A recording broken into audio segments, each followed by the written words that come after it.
Let's head back to our top story now, and that's the surprise resignation of National Party leader Todd Muller after a little over 7 weeks in the job. In announcing his departure, Todd Muller said it had become clear to him that he is not the best person for the job. The MP even shocked his team of 54 by bailing out of the blue. They're now all gathering in Wellington for a crisis meeting and to elect a replacement. Now, joining me now to discuss all of this are former National Government Minister Jonathan Coleman and former United Future leader and Minister Peter Dunne. Good evening to you both. Peter. Good evening. Hi, Peter. Hey, Peter, can I Jonathan. come to you first? Who are the contenders? That is the big question. Is there a field of contenders or is there only one?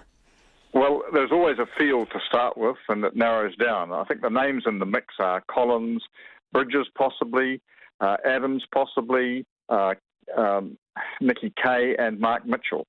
And I see Shane Retty's indicating he could be a candidate as well. Now, it will sort itself out to probably one or two, I suspect, by the time the caucus concludes this evening. And as Jonathan knows far better than me, when the National Party does these things, it does them pretty well and pretty cleanly, and within 24 hours, one name will have emerged at the top of the pile. So, Jonathan, who do you reckon is the front runner here? Well, look, I don't think anyone knows. I mean, it's just such an unprecedented event, a leader resigning like this. And I'm not absolutely sure you'll have a leader announced at the end of this meeting tonight. I think it's much more of what happens now. I think you'll get one within 24 hours. But look, it really depends on, what are they aiming to do here? And what they've got to do is actually put in the best possible performance in very difficult circumstances in the general election. Don't think too far ahead. Who's best to steady the ship? You need a Kane Williamson type, steady the ship, get things back on our key issues rather than personalities and crises. You need someone who can do that. So, Jonathan, hang on. If I can just interrupt you there, Jonathan. Yep. Are you saying that the goal for this election is to just, put enough runs on the board that you can hold your head high, but any thought of winning is out of the realm? No, I'm not saying that, but I'm saying they shouldn't be looking at the scoreboard at this moment. They should be looking at how do we get back on track. The election is still, over a couple of months away. If there's one lesson from COVID-19, it's that anything can happen at any time. So they should still be going all out to win. But the point is they've got to actually, get the ship back on course and get people talking about who is the best team to manage the economy in the long term. Get them off these, major distractions and major challenges for the party and back on, look, who's the best team to manage New Zealand in the long term? That's the issue, the challenge that they've got. Peter, so they've got to go out to win. Peter, do you think the next leader is a sacrificial lamb? They're a space holder for the election? Well, they are in one sense, but they need not be. I think the challenge now is to make sure that the wound is staunched as much as possible. Look, if National gets back with somewhere near the same amount of seats as it's got now, and ACT does as well as the polls are suggesting, then frankly the contest is all on. So the mission for National has got to be, first of all, staunch the wound, stop the bleeding, make sure they can get those seats back. If they do well enough, then whoever's the leader, I think, has got a good claim to say, we've come this far, let's carry on the journey over the next 3 years. But if they fail miserably, who knows? I mean, this is a bit like when the Labour Party threw Geoffrey Palmer to the wolves and put in Mike Moore desperately to save them. In the event, they actually ended up 2 seats worse off than they would have been had they not made the change. And I think that's the scenario the National Party's got to worry about coming to fruition, that they do all of this and they still do poorly compared to what they could have done. Whereas I think making sure, as Jonathan says, they just get the innings back on track. You want 1 or 2 people to play a pretty solid knock for the next few weeks, build a bit of a partnership, so to speak, and then you're in with a chance to go on and make a chase. But you can't do it from this point. Jonathan, sorry to put the acid on you, but can Simon Bridges really make a comeback? Well, look, anything's possible, but I mean, it's a difficult narrative, isn't it, that, 7 weeks ago the caucus decided that Simon wasn't the guy who could win the election, and that was the big theme of why Todd was elected to the chair, and now they're going, actually, we got that wrong, we're going back to Simon. I think one of the issues, if they go back to Simon, it's an admission that, they've got so much wrong, and the problems that they had in the first place won't go away. On the other hand, National were polling 46% back in February. COVID is an event that's knocked incumbent governments all around the world. But look, I think it's such a difficult narrative.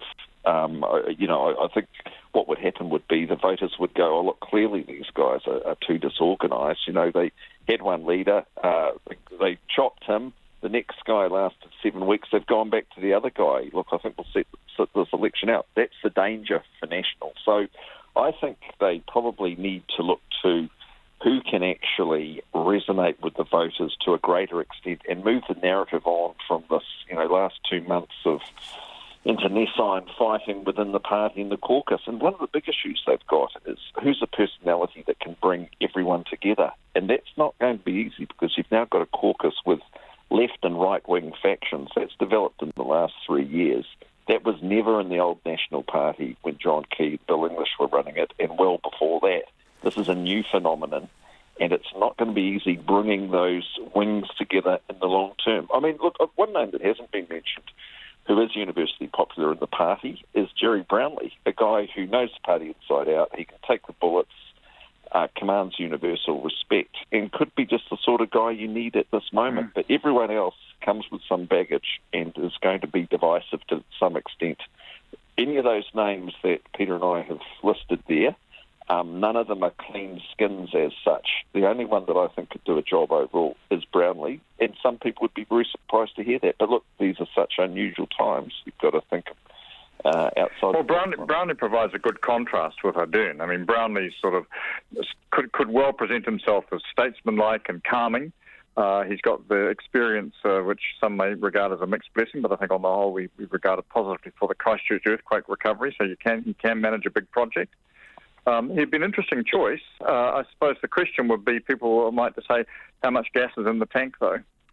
Also, Peter, Judith Collins, I mean, from what Jonathan has just laid out, left and right factions, does that rule out Nikki Kay? Simon Bridges, he can't make a comeback because he's tainted. So doesn't that leave the middle ground open for Judith Collins? Well, looking from the outside, you could argue that it would certainly give her best chance in the previous attempts that she's made.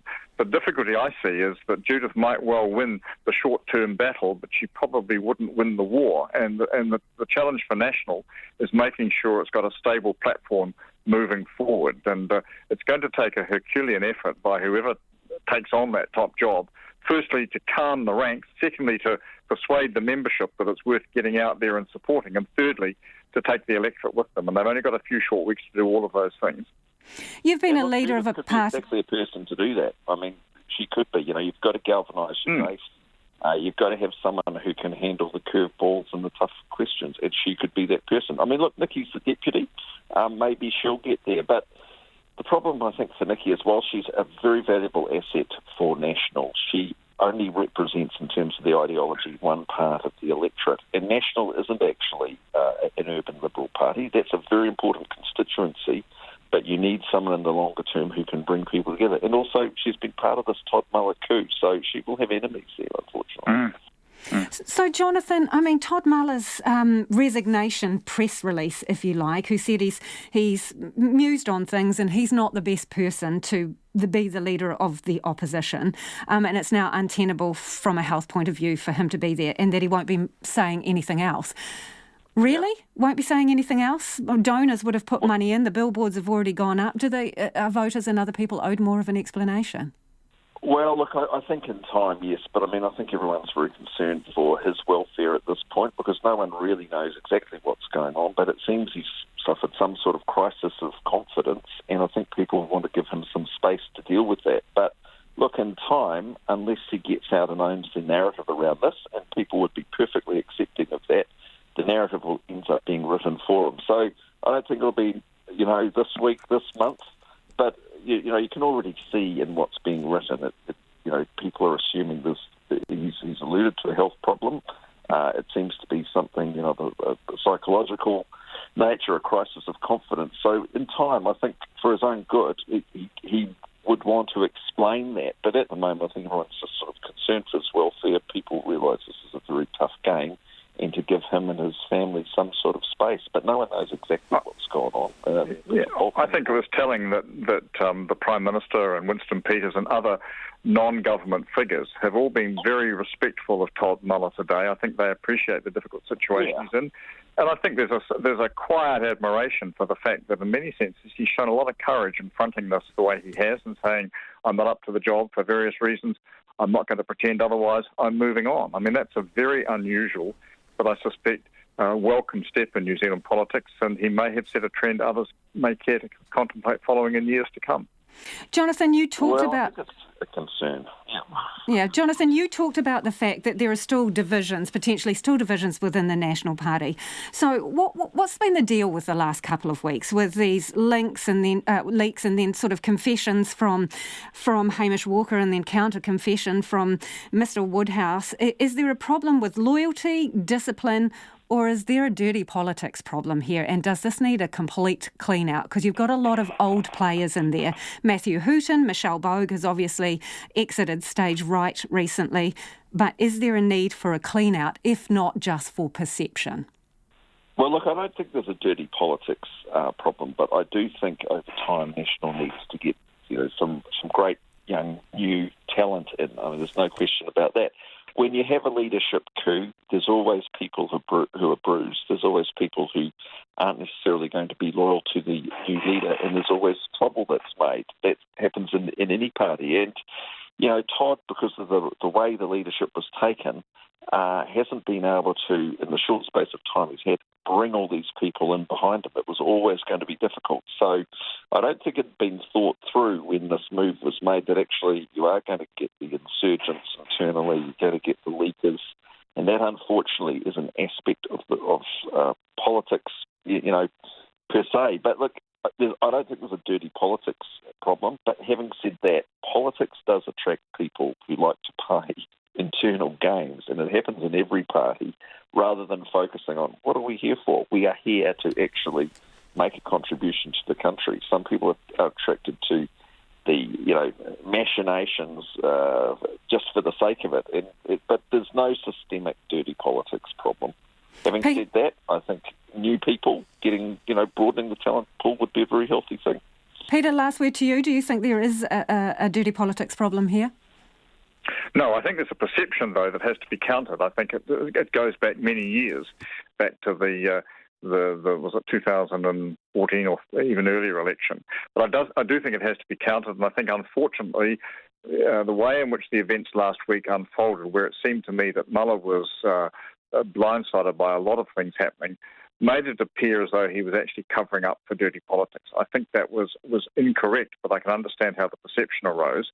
Therefore, I think a leader for the future who can step well clear of all of that and show themselves to be representing a new type of National Party, and I think National's been picking some really good candidates this election to support that, offers them their best hope. But frankly, they're sort of starting well from the back of the grid at the moment.